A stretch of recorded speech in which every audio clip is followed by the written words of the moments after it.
ஜோதி அருட்பெரும் ஜோதி தனிப்பெரும் கருணை அருட்பெரும் ஜோதி.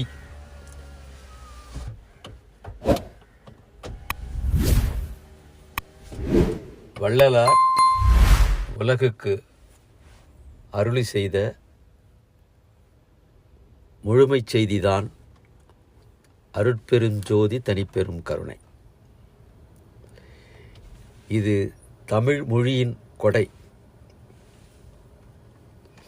தமிழ் என்றும் ஓங்கும், தமிழர் வாழ்வு என்றும் வளரும்.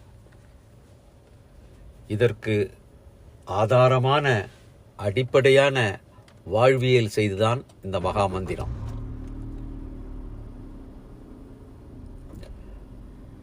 இந்த மந்திரத்தின் பொருள் அறிவு என்றும் ஓங்கும்,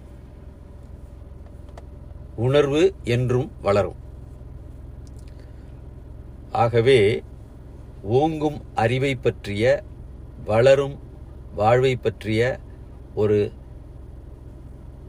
அருமையான வெளிப்பாடுதான் இந்த மகாமந்திரம். இந்த மந்திரத்தினுடைய செய்தியின்படி தமிழர்கள் மட்டுமே இதை அறிந்தவர்கள், புரிந்தவர்கள், அறிவிக்க வல்லவர்கள், புரிய வைக்க வல்லவர்கள். இவர்களின் வாழ்வு என்றும் ஓங்கும், வளரும். நம்முடைய மொழியின் சிறப்பு நம்முடைய தனித்தன்மை, தமிழின் தனித்தன்மை. நம்முடைய விழியின் சிறப்பு அறிவின் பொதுத்தன்மை. இந்த தனித்தன்மையின் காரணமாகவே தமிழ் என்றும் வளரும், தமிழர்கள் வாழ்வு என்றும் ஓங்கும். இதை அறிவிப்பதுதான் இந்த காணொளியின் இலக்கு. தமிழர்கள் அறிவை மட்டும் நம்பவில்லை, வாழ்வையும் நம்புகிறார்கள். வேதம் என்பது அறிவு, சித்தம் என்பது உணர்வு. வேதத்தை மட்டும் நாம் நம்பவில்லை, சித்தத்தையும் நாம் நம்புகிறோம். ஆகவே நம் தமிழர்கள் சித்தர் நெறியை சார்ந்தவர்களே தவிர வேத நெறியை ஏற்றுக்கொண்டவர்கள், ஆனால் சார்ந்தவர்கள் அல்ல.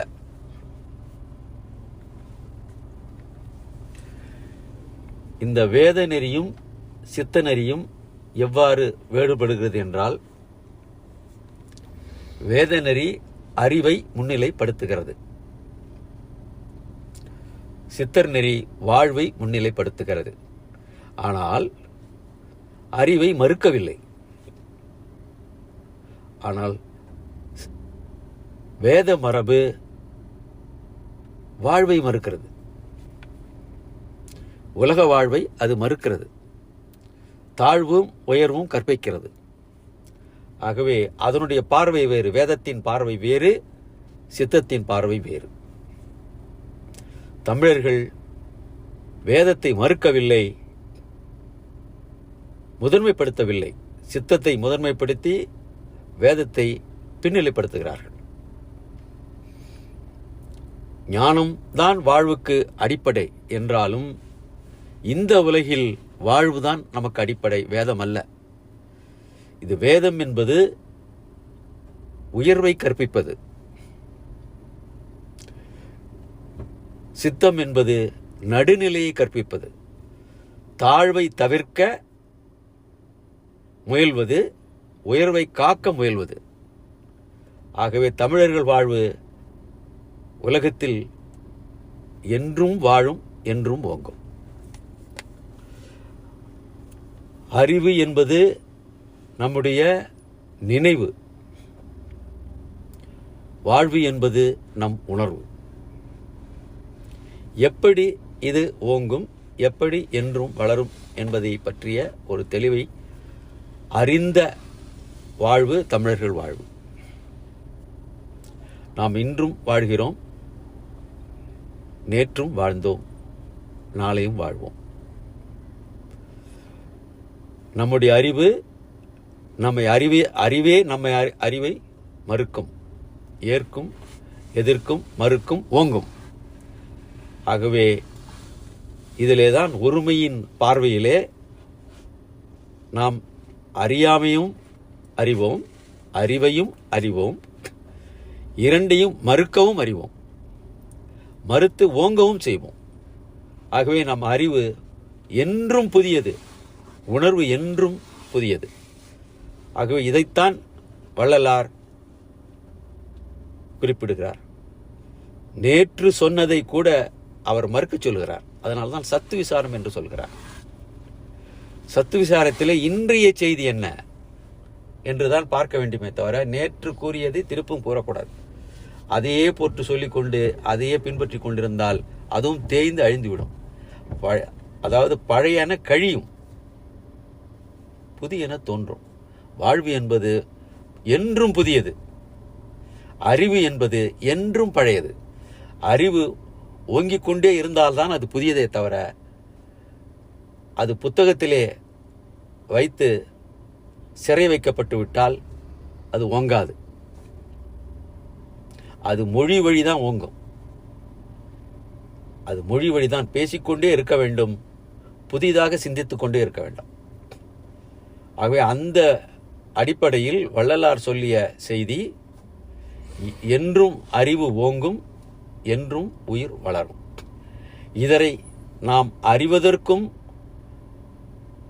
புரிந்து கொள்வதற்கும் ஒரே சாதனம் சத் விசாரம். சத்து விசாரம் என்பது பழையன கழிதல், புதியன புகுதல், அதற்கான சிந்தனை. நேற்று இருந்த கலையினுடைய நிலை வேறு, இன்றைக்கு இருக்கிற கலைகளின் நிலை வேறு. சினிமாத்துறை வளர்ந்திருக்கிற ஒரு வளர்ச்சியை, கலையின் வளர்ச்சியை பிரதிபலிக்கும். அறிவியல் வளர்ச்சி இதை பிரதிபலிக்கும். ஆகவே வளர்ந்து கொண்டிருப்பது கீழ்நிலை வாழ்வும் வளர்ந்து கொண்டுதான் இருக்கிறது, விஞ்ஞான அறிவும் வளர்ந்து கொண்டுதான் இருக்கிறது. ஆனால் மேல்நிலை அறிவும் வளர்ந்து கொண்டுதான் இருக்கிறது, ஓங்கிக் கொண்டுதான் இருக்கிறது. இதில் தான் தமிழர்களுடைய சிறப்பு இருக்கிறது. அவர்களெல்லாம் வேதத்தை முன்னிலைப்படுத்தினால் அது ஓங்காத அறிவு. அது அவர்கள் அறிந்த சித்தம் என்றும் வளராத சித்தம். ஆனால் நாம் அறிந்த வேதம், நாம் அறிந்த சித்தம் வளர்ந்து கொண்டே இருக்கிற, ஓங்கிக் கொண்டிருக்கிற ஒரு வாழ்வு. இதை பற்றிய புரிதலை முதலில் நாம் நம் பார்வையில் இதை அறிவோம், உணர்வோம்.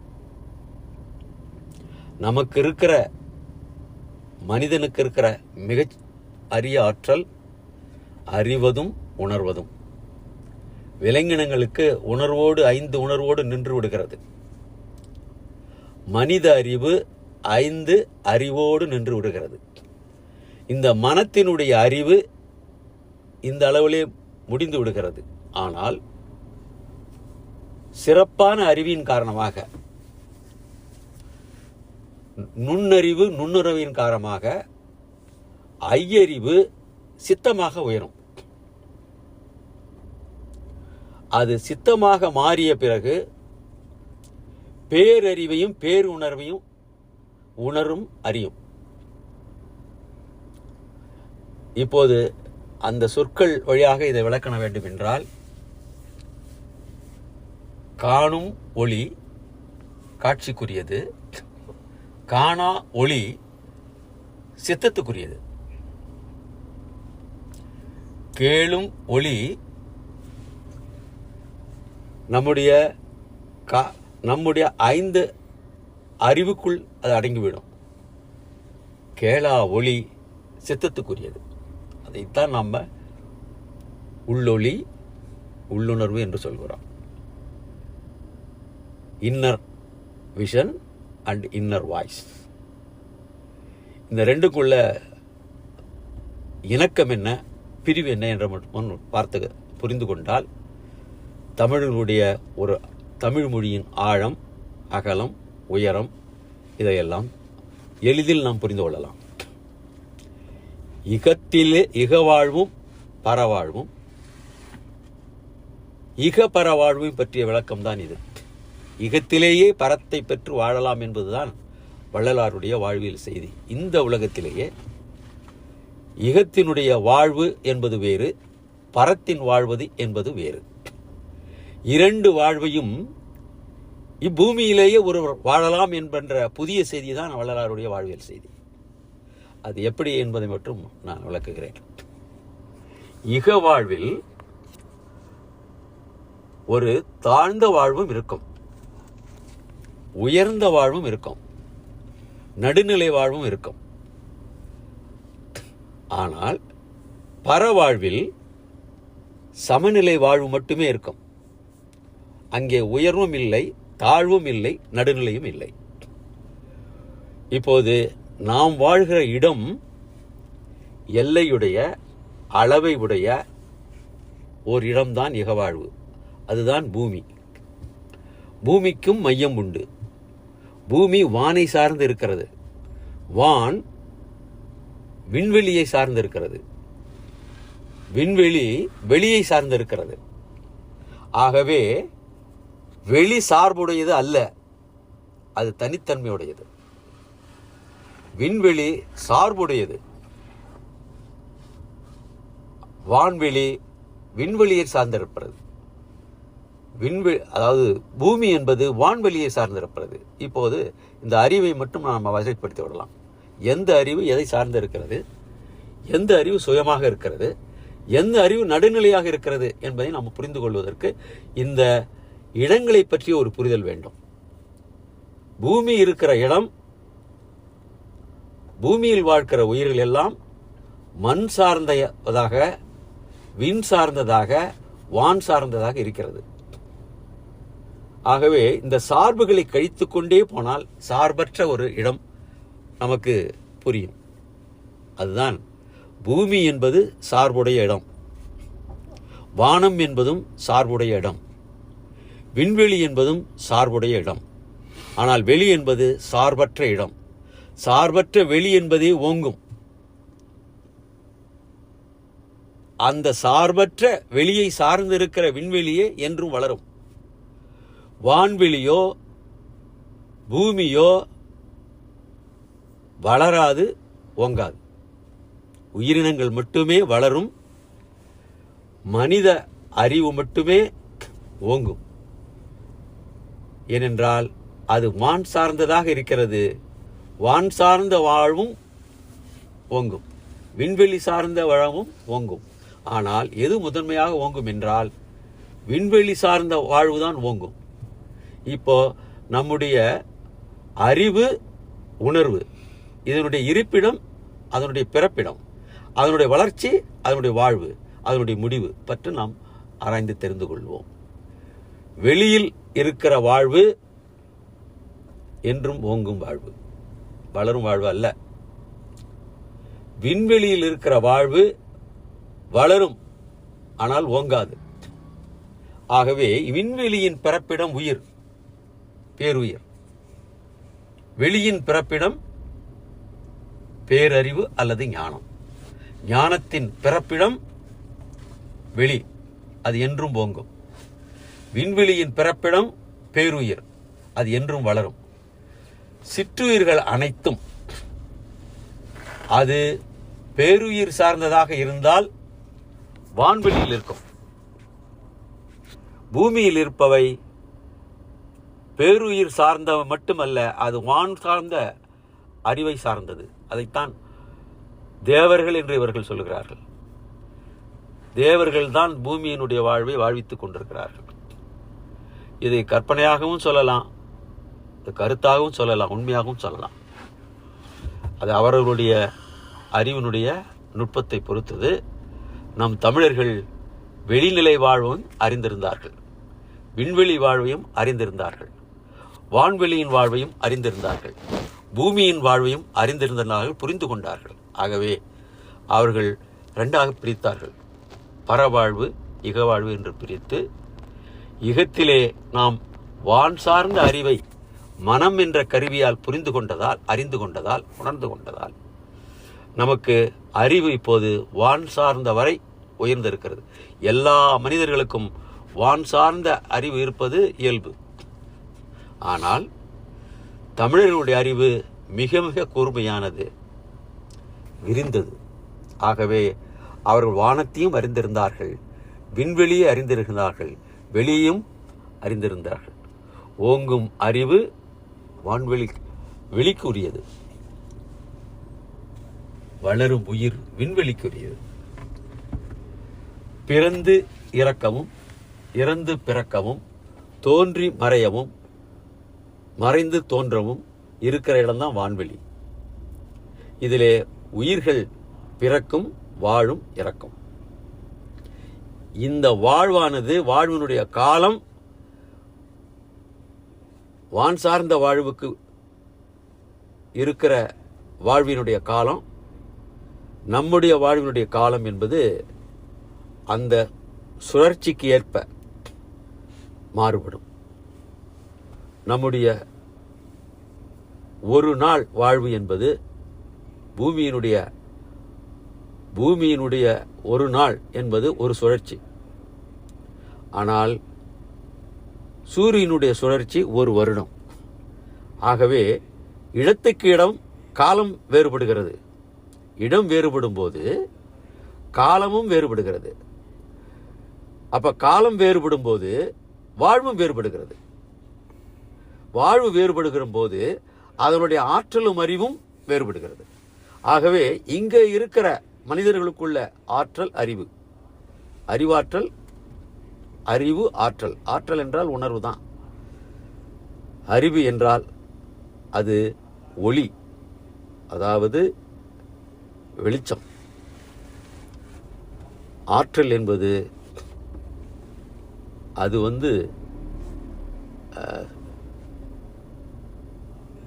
வெளிச்சம் இல்லாதது, ஆனால் ஒளி சார்ந்தது, ரிலேட்டட் டு சவுண்ட். அறிவு என்பது லைட்,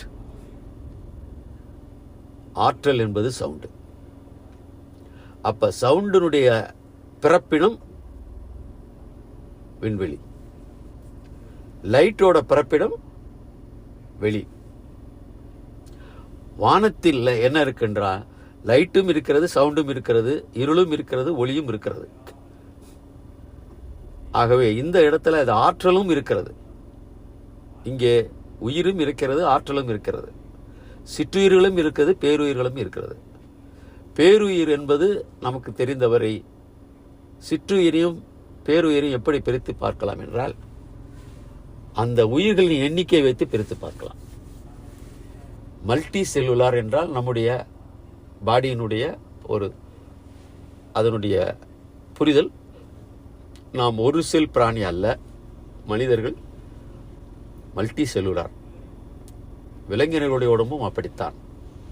தாவரங்களுடைய வாழ்வும் சிங்கிள் செல்லுலார் தான். இப்படி செல்லுலாருடைய எண்ணிக்கை அதிகமாகும் போது அதனுடைய வாழ்வு என்பதும் உயர்ந்து கொண்டே போகிறது. இந்த செல்லுலார் லைஃப் தாண்டி இதை என்ன சொல்லுவோம், ஆற்றல் நிரம்பிய வாழ்வு. ஆற்றல் என்றாலே இருவகை ஆற்றல் தான் உண்டு. ஒன்று ஒளியாற்றல், இருளாற்றல், இரண்டும் புலர்ந்த வெளிச்சம் என்பது மூன்றாவது ஆற்றல். இந்த மூன்றை பற்றிய புரிதல் நமக்கு வேணும். ஒன்று அறியாமை, மற்றொன்று அறிவு, மற்றொன்று வெளிச்சம். வெளிச்சத்திலே சிறு வெளிச்சம் வேறு, பெரு வெளிச்சம் என்பது வேறு. நடுநிலை என்பது சிறு வெளிச்சம், நடுநிலை என்பது சிறு வெளிச்சம். ஓங்கிய வாழ்வினுடைய வெளிச்சம் பெரு வெளிச்சம். பெரு வெளிச்சம் என்பதுதான் ஞானம். சிறு வெளிச்சம் என்பது சார்பு இல்லாத வாழ்வே தவிர, நடுநிலை வாழ்வு என்பது சார்பற்ற வாழ்வு. அது பொருளையும் சார்ந்தில்லை, அருளையும் சார்ந்தில்லை, இருளையும் சார்ந்தில்லை, ஒளியும் சார்ந்தில்லை. ஆகவே நடுநிலை என்பது வாழ்வின் சிறு வெளிச்சம். நடுவாக நின்று வாழ்வது என்பது சிறு வெளிச்சம். நிதி அறிந்த வாழ்வு, நீதி அறிந்த வாழ்வு நடுநிலை வாழ்வு. நிதி அறிந்த வாழ்வு தாழ்ந்த வாழ்வு, அல்லது ஒளி சார்ந்த வாழ்வாக இருக்கலாம், அது இருள் சார்ந்த வாழ்வாக இருக்கலாம். ஆனால் நடுநிலை இல்லாத வாழ்வு தான் பொருள் வாழ்வு. நீதி என்பது நடுநிலை சார்ந்த வாழ்வு. ஆகவே நம்முடைய வாழ்வு இகத்திலே எப்படி இருக்கிறது, பரத்திலே எப்படி இருக்கிறது, எப்படி உயர்கிறது, எப்படி வளர்கிறது என்று ஒரு புரிதல் வேண்டும் நமக்கு. இக வாழ்வில் நம்முடைய நிலை மனம் சார்ந்து இருக்கிறது அல்லது வானம் சார்ந்து இருக்கிறது. வானம் என்பது சுழற்சியிலிருந்து விடுபடவில்லை. இருள் ஒளியிலிருந்தும் அது விடுபடவில்லை. சூடு குளிர்ச்சி அல்லது சூரியன் அல்லது கோள்கள் என்ற ஒரு அமைப்பிலிருந்து அது விடுபடவில்லை. இங்கே பூமிக்கு ஆதாரமாக இருக்கிற கோள் சூரியன், நட்சத்திரம் சூரியன் தான். சூரியன் இல்லை என்றால் இந்த பூமியும் இல்லை. இப்ப இந்த நடுநிலைக்கு காரணம், அப்ப 2 நிலைகள் இருக்கிறது. இங்கே ஒரு பக்கம் ஒளி இருக்கிறது, ஒரு பக்கம் இருள் இருக்கிறது. அப்ப இருளும் ஒளியும் மாறி மாறி வருகிற இடம் தான் இந்த பூமி. இரவும் பகலும் இருக்கிற இடம் பூமி. இரவு அற்ற இடம் ஒன்று இருக்கிறது, ஒளி அற்ற இடம் ஒரு இடம் இருக்கிறது. அதைத்தான் நம்முடைய முன்னோர்கள் ஆதி என்றும் அந்தம் என்றும் பிரித்தார்கள். ஆதி என்பது இருள், அந்தம் என்பது ஒளி. முழுமையான ஒளிக்கு அங்கே இருள் இல்லை. முழுமையான ஒளி இருந்தால் அங்கே இருள் இல்லை.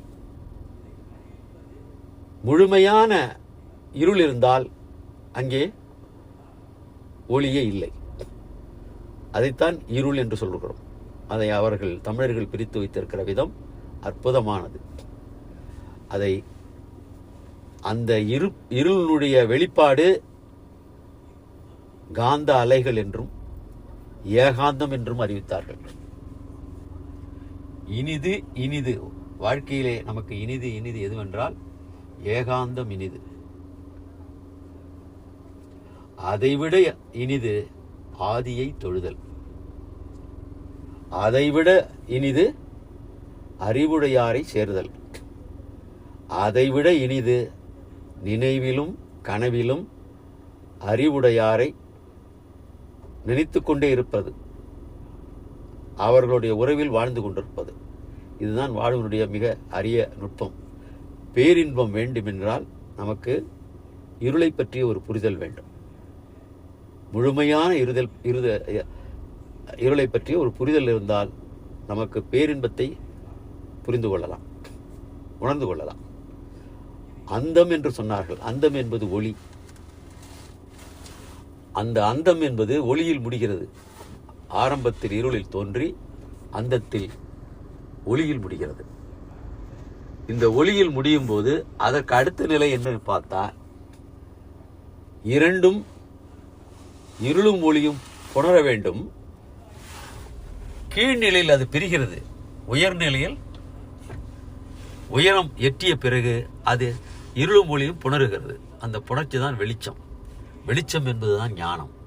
ஞானம் என்பது எல்லா இடத்திலும் இருக்கிறது. அது வெளியிலும் இருக்கிறது, விண்வெளியிலும் இருக்கிறது, வான்வெளியிலும் இருக்கிறது. வான்வெளிக்குள்ளே ஆகாயத்துக்குள்ளும் இருக்கிறது, காற்றுக்குள்ளும் இருக்கிறது, நெருப்புக்குள்ளும் இருக்கிறது, நீருக்குள்ளும் இருக்கிறது, பூமியிலும் இருக்கிறது. ஆனால் அதனுடைய வெளிப்பாடு குறைந்து கொண்டே வருகிறது. இருள் என்பதும் ஒளி என்பதும் நம் பார்வைக்கு வேறு வேறாக தெரிந்தாலும் இருளும் ஒளியும் ஒன்றே. இருளுடைய குறைவே ஒளியாக மாறுகிறது, ஒளியினுடைய குறைவே இருளாக மாறுகிறது. ஆகவே இந்த இருளும் ஒளியும், இருள் நீங்க நீங்க நீங்க ஒளி பெருகும், அறியாமை நீங்க நீங்க நீங்க அறிவு வளரும். அந்த வளர்கின்ற அறிவு ஒளியோடு நின்றுவிடும். ஒளி என்பதுதான் இப்போது இருக்கிற அறிவியல் அறிவு, கலைகளின் அறிவு. ஆனால் இருள் என்பது அறியாமை, அதுதான் இருள், முற்றிலும் இருள். ஆகவே ஓங்கும் அறிவு என்பது இருளும் அல்ல ஒளியும் அல்ல, அது வெளி. இரண்டும் புணர்ந்த பிறகு அதனுடைய வளர்ச்சி முடிஞ்சு வெளியாக மாறிய பிறகு அது வளர்ச்சி முற்றுமுற்றபடியால் அது ஓங்க ஆரம்பிக்கிறது. ஆனால் உயிர் என்பது இருளை சார்ந்ததாக இருப்பதாலே அது வளர்ந்து கொண்டே இருக்கிறது. எப்போது? அறிவை சாரும்போது வளர்கிறது, வெளியை சாரும்போது ஓங்குகிறது. ஆகவே அறிவும் உணர்வும் பற்றிய காணும் காட்சி காணா காட்சி, கேளும் ஒளி கேளா ஒளி பற்றிய புரிதல் தான் ஞானம். ஞானம் என்பது பார்வையை காணும் ஒளியை ஏற்றுக்கொள்ளும், காணா ஒளியையும் கண்டுபிடித்துவிடும். கேட்கும் ஒளியை கேட்கும், கேளா ஒளியும் கேட்கும். ஆகவே 2 ஒளிநிலை அறிவும் இருள்நிலை உணர்வும் முழுமையாக அறிவுக்கு வந்த பிறகு அங்கே மெய் உணர்வும் மெய்யறிவும் தோன்றும். இந்த மெய்யுணர்வும் மெய்யறிவும் புணர்ந்த பிறகு ஞானம் விளையும். இது குறிஞ்சிப்பூ எவ்வாறு ஒரு அரிதாக பூக்கிறதோ அதுபோல தமிழர் அறிவுக்கு எட்டிய ஞானம்தான் சித்தாந்தம் மற்றும் வேதாந்தம். வேதாந்தம் என்பது உயர்வை போதிப்பது, சித்தாந்தம் என்பது வாழ்வை போதிப்பது. ஆகவே இந்த உலகத்திலே வாழ்கின்ற வாழ்வில் தமிழர் வாழ்வு தனித்தன்மை மிக்கது, சிறந்தது. அது உயர்ந்ததும் அல்ல, தாழ்ந்ததும் அல்ல. அது என்றும் ஓங்குவது, என்றும் வளர்வது. இதைத்தான் வள்ளலார் மரணமில்லாத பெருவாழ்வு என்று சொன்னார். இதை அறிவதற்கும் புரிந்து கொள்வதற்கும் நடைமுறையில் அதை வாழ்ந்து காட்டுவதற்கும் மூவகை வாழ்வை நாம் புரிந்து கொள்ள வேண்டும். வாழ்வு என்பது வாழ்விப்பனை சார்ந்து இருக்கும்போது அது இகவாழ்வு. வாழ்ந்து வாழ்விப்பவன் வேறு, வாழ்வை துறந்து வாழ்விப்பவன் வேறு. உயர்நிலை வாழ்வு அல்லது மேல்நிலை வாழ்வு என்பதோ துறவால் வருவது, நடுநிலை வாழ்வு என்பது உறவால் வருவது, கீழ்நிலை வாழ்வு என்பது உறவும் இருக்கிறது, அதில் பிரிவும் இருக்கிறது. பிரிவற்ற வாழ்வு அல்ல, அது வேறு வேறாக பிரிந்திருக்கிறது. அதனுடைய அடிப்படையில் தான் இன்று உலக வாழ்வு வேதங்களில் சிக்கி தவிக்கிறது. கட்சி, மத வேறுபாடு, இன வேறுபாடு, மொழி வேறுபாடு, இட வேறுபாடு என்ற வேறுபாட்டின் காரணமாக கருத்து மோதல்களும் ஆற்றல் ஏற்பாடின் காரணமாக சண்டை சச்சரவும் போரும் பூசலும் இங்கே நிலவுகிறது. இதனுடைய அடையாளம் மனித வாழ்வு அறியாமையில் திளைக்கிறது. ஆனால் தமிழர் வாழ்வு திளைக்கவில்லை, அதனை கடந்து செல்கிறது. நமக்கு நாடு என்பது எல்லை இல்லாதது. நம்முடைய வாழ்வு என்பது, நம்முடைய நாடு என்பது எல்லை இல்லாதது. மொழியின் வளர்ச்சி எல்லையில்லாதது. ஆகவே தமிழர் வாழ்வு என்றும் ஓங்கும், என்றும் வளரும், வளர்ந்து கொண்டே இருக்கிறது, ஓங்கி கொண்டே இருக்கிறது. நாம் ஓங்கி விடவில்லை, வளர்ந்து விடவில்லை, இனியும் ஓங்குவோம், இனியும் வளருவோம். நம்முடைய வாழ்வு என்றும் ஓங்கிக் கொண்டிருக்கிற வாழ்வு, நம் வாழ்வு என்றும் வளர்ந்து கொண்டிருக்கிற வாழ்வு. இதைத்தான் வள்ளலார் மரணமிலா பெருவாழ்வு வாழ்ந்திடலாம் கண்டீர், பொய்ப்புகழேன் புனைந்துரையேன் சத்தியம் சொல்கின்றேன் என்று சொன்னார். இந்த கூற்றை நாம் ஆராய்ந்து தெளிந்து கொண்டால் தமிழர்கள் வாழ்வு என்றுமே மரணமில்லாத வாழ்வுதான் என்பதை கூறிக்கொண்டு இந்த காணொளியை முடிக்கிறேன். நன்றி, வணக்கம்.